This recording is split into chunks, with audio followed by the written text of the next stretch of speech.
영어는 제 삶을 다채롭게 해준 도구입니다. 영어를 배우고 영어를 정말 잘 하는 사람이 되어가면서 제가 할 수 있는 일이 3배 이상으로 늘어났어요. 제가 청소년 시절에 원했던 모습이 제게 온 기회를 직접 선택을 할 수 있는 사람이었는데 어느새 그런 사람이 되어 있어서 정말 신기하고 앞으로 영어를 더 열심히 해야 되겠다고 느꼈습니다.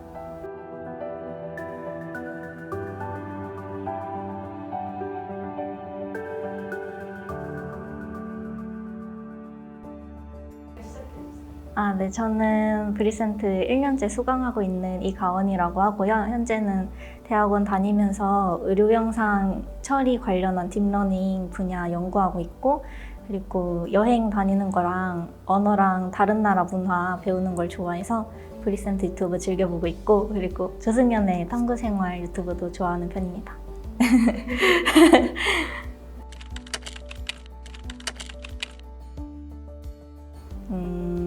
저는 영어를 아예 못하는 수준이었는데 4학년 여름방학 때 이제 취업을 위한 영어 공부를 하다가 무의미하다고 느껴졌어요. 왜냐면 저는 발음을 어떻게 내는지도 모르고 그러다 보니 리스닝도 안 되고 말하는 것도 아예 못하는데 학원에서 나눠주는 템플릿을 무작정 외우고 있다가 보니까 막상 생각이 드는 거죠. 이제 회사에서 원하는 사람은 어느 정도 이상의 영어 수준을 원하니까 그 점수를 원하는 건데 저는 그런 사람이 되려고 연기를 하는 것 같았어요. 그래서 그때부터 영어를 제대로 시작해야겠다 느껴서 4학년 2학기 때 막학기인데도 불구하고 21학점을 꽉꽉 채워가면서 영어 관련된 수업을 다 들었던 적이 있었는데요.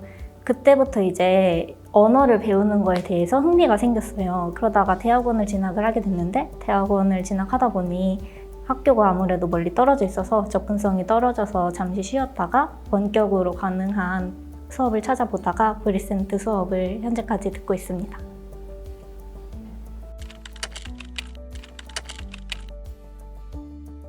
네, 저는 절대 필기를 안 하고 머릿속으로 생각을 정리하면서 그걸 영어로 내뱉는 연습을 하는 게 저만의 활용 방법인데요. 일단은 말하기라는 것 자체가 생각 정리가 우선이 되어야 듣는 사람도 쉽게 들을 수가 있기 때문에 어떤 언어를 쓰던 간에 생각을 정리하는 연습이 꼭 필요하다고 생각해요. 브리센트 수업의 장점 중 하나가 선생님들께서 볼거리랑 읽을거리를 던져주시면은 그 주제 자체가 굉장히 생각을 많이 해볼 만한 주제들이어서 머릿속으로 생각을 정리를 해보고 말로 내뱉는 연습을 하다 보면은 자연스럽게 저만의 말하는 그 틀이 생긴다고 생각을 해요. 돌발 상황에서도 자연스럽게 영어로 말을 할 수가 있게 되고 저는 학회에서도 그런 경험을 해봤기 때문에 이 머릿속으로 생각을 정리하는 연습을 추천드립니다.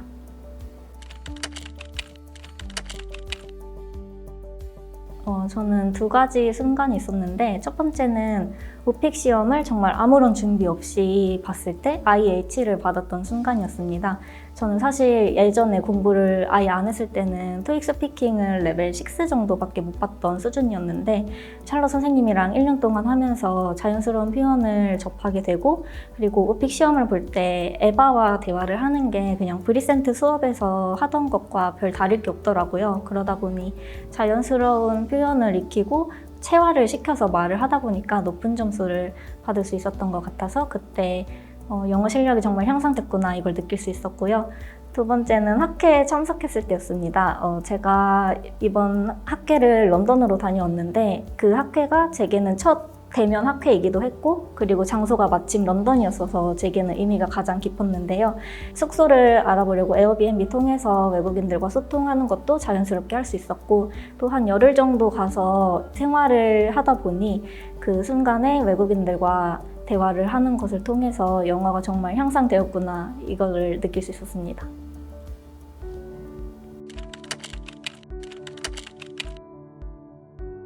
첫 번째는 영어를 못하던 순간이었습니다. 그때는 정말 아무것도 할 수 없는 상황이었는데 영어를 왜 해야 하는지 의미를 못 찾고 있었던 때였어요. 제가 정말 영어를 잘하고 싶은 사람인지 혹은 그냥 영어 점수가 필요한지 이걸 곰곰이 생각을 해봤는데 막상 영어를 잘하는 사람을 부러워하기도 하고 그러다 보니까 저는 영어를 잘하는 사람이 되고 싶구나 판단해서 그때부터 영어를 열심히 시작을 했는데요. 영어를 공부하면서 성장되는 그 유형이 계단처럼 성장을 한다고 생각을 해요. 그래서 한번 점프를 하는 것도 어렵지만은 그 점프를 했을 때 유지하는 이 순간이 제일 어렵다고 생각하는데 사실 이때 권태기가 제일 많이 온다고 생각을 하고 저도 한번 겪었어요. 권태기를 겪었을 때 저는 아예 놓아버렸어요. 그냥 머리를 비워버렸는데 그러다 보니까 수업 진행이 안 될 정도로 대화를 이어나가지 못했고 그래서 전 충격을 받아가지고 샬럿 선생님한테도 정말 죄송하다고 말했던 적이 있는데요. 다음부터는 이렇게 안 하려고 합니다.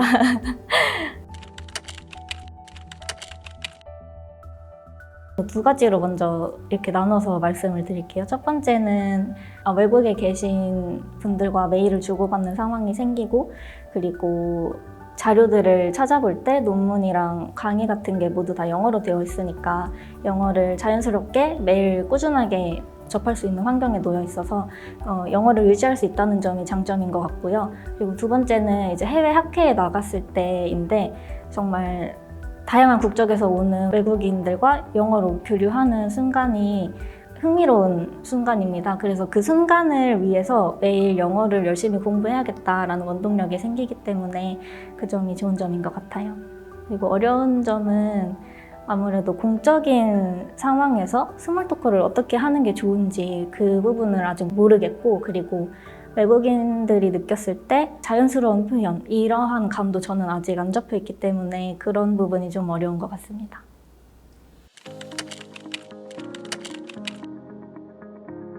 저는 무조건 평생 원어민 실력으로 영어하기입니다.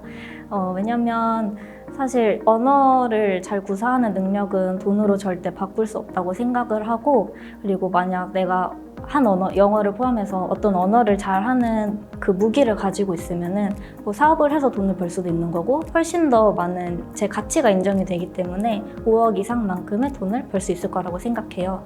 그리고 제가 이 질문을 다른 친구한테도 물어봤어요. 근데 그 친구도 자기는 무조건 원어민 실력으로 영어하기라고 왜냐면 5억을 받는다고 해도 자기는 절대 그 실력을 가질 수 없을 거니까 그 의미는 결국에는 돈보다는 영어를 잘하는 거가 훨씬 더 가치가 우선이라는 거겠죠? 저도 그 말에 동의를 하고 네, 그래서 저는 원어민 실력으로 영어하기를 선택할 것 같습니다.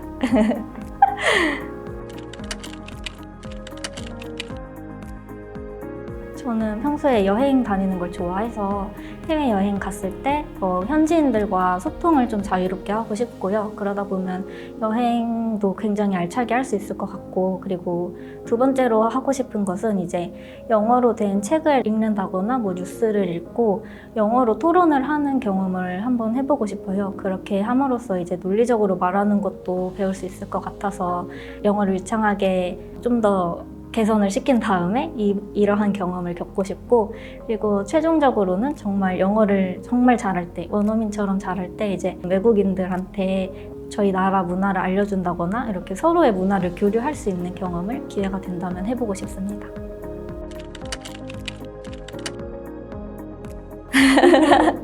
영어는 제 삶을 다채롭게 해준 도구입니다. 영어를 배우고 영어를 정말 잘 하는 사람이 되어가면서 제가 할 수 있는 일이 3배 이상으로 늘어났어요. 제가 청소년 시절에 원했던 모습이 제게 온 기회를 직접 선택을 할 수 있는 사람이었는데 어느새 그런 사람이 되어 있어서 정말 신기하고 앞으로 영어를 더 열심히 해야 되겠다고 느꼈습니다.